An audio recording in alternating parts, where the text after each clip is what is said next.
శ్రీ సత్యసాయి జిల్లా ధర్మవరం మండలం ఏలుకుంట గ్రామంలో ఘనంగా వాల్మీకి జయంతి వేడుకలను వాల్మీకులు ఘనంగా జరుపుకున్నారు. జయంతిని పురస్కరించుకుని రాయలసీమ బీసీ ఐక్య వేదిక అధ్యక్షులు కొట్టాల శ్రీరాములు వాల్మీకి విగ్రహానికి పూలమాలలు వేసి గ్రామస్తులతో కలిసి జయంతిని జరుపుకున్నారు.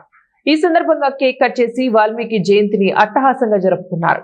ఈ సందర్భంగా వాల్మీకి మహర్షికి జై, వాల్మీకుల ఐక్యత వర్ధిల్లాలి, వాల్మీకులను ఎస్టీ జాబితాలో కొనసాగించాలి అంటూ నినాదాలు చేశారు.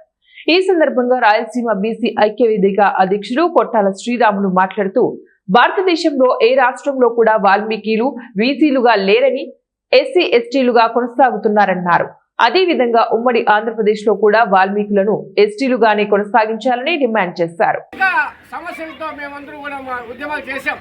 కానీ 2017లో చంద్రబాబు నాయుడు గారు ఇదే కర్నూలులో మీటింగ్లో చెప్పాడు, వాల్మీకుల సమస్యను నేను అర్థం చేసుకుంటున్నా, తప్పకుండా నేను అధికారంలోకి వస్తే తప్పకుండా వాల్మీకులను యథాతథం చేస్తా, పునరుద్ధరిస్తానని చెప్పడం జరిగింది.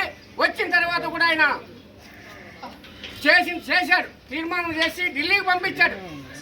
ఢిల్లీకి పంపించిన తర్వాత అక్కడ ఆగిపోయింది. అక్కడ కాంగ్రెస్ ప్రభుత్వం అధికారంలో ఉన్నప్పుడు ఆయన పైన కేంద్రంలో పనిచేయకుండా పోవడం ఆగిపోయింది. తిరిగి ఈరోజు మళ్ళీ 2019లో అదే జగన్మోహన్ రెడ్డి వచ్చినప్పుడు కూడా కలిసి ఆయనకి ఇస్తే ఆయన ఒక కమిటీ వేయించి ఆయన దీని నివేదిక తీసుకొచ్చి ఇక్కడ బోయలందరూ కూడా బాగా ఉన్నారని చెప్పి తప్పుడు రిపోర్టు పంపించినటువంటి జగన్మోహన్ రెడ్డికి ఈ వాల్మీకి ఏ విధంగా మీరు బుద్ధి చెప్పారో కూడా మీ అందరూ కూడా మీకు తెలుసు. కాబట్టి ఇప్పుడు కూటమి ప్రభుత్వం వచ్చింది, తెలుగుదేశం మన బీజేపీ పార్టీ, కేంద్రంలో బీజేపీ వచ్చింది, రాష్ట్రంలో తెలుగుదేశం వచ్చింది, జనసేన పార్టీ వచ్చింది, అన్ని పార్టీలు కూడా వచ్చినాయి.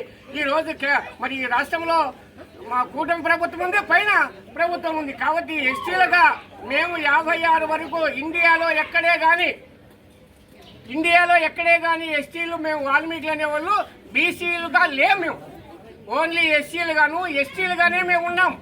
కాబట్టి ఈరోజు మేము కొత్తగా అడగడం లేదు. కావాలని 56లో నీలం సంజీవ్ రెడ్డి ముఖ్యమంత్రి అయిన తర్వాత కొన్ని జిల్లాలు మాత్రమే తీసేసి బీసీ జాబితాలకు చేర్చడం జరిగింది. అది అన్యాయమైన ఆ రోజు మేము పోరాటాలు చేస్తున్నాము. కాబట్టి ఇప్పటికైనా కూడా కేంద్ర ప్రభుత్వము చంద్రబాబు నాయుడు ద్వారా మరి మా జిల్లాలో ఉన్న రాయలసీమలో ఉన్నటువంటి మా అనంతపురం ఎంపీ అంబికా లక్ష్మణ్ ఉన్నాడు, బొంగనూరు జయరాం ఉన్నాడు, కాలువ శ్రీనివాసులు ఉన్నాడు. ముఖ్యంగా 2017లో మరి అదే అంబికా లక్ష్మణ పెద్ద ఉద్యమం తీసుకొచ్చి జిల్లాల వారిగా వచ్చిన సంకల్పం అని ఒకటి పెడితే ఆ సంకల్పాన్ని కూడా కాలువ శ్రీనివాసులు చంద్రబాబు నాయుడు కలిసి చేద్దామని మాట ఇచ్చినారు. కానీ కేంద్రంలో చిన్న సమస్య ఉంది.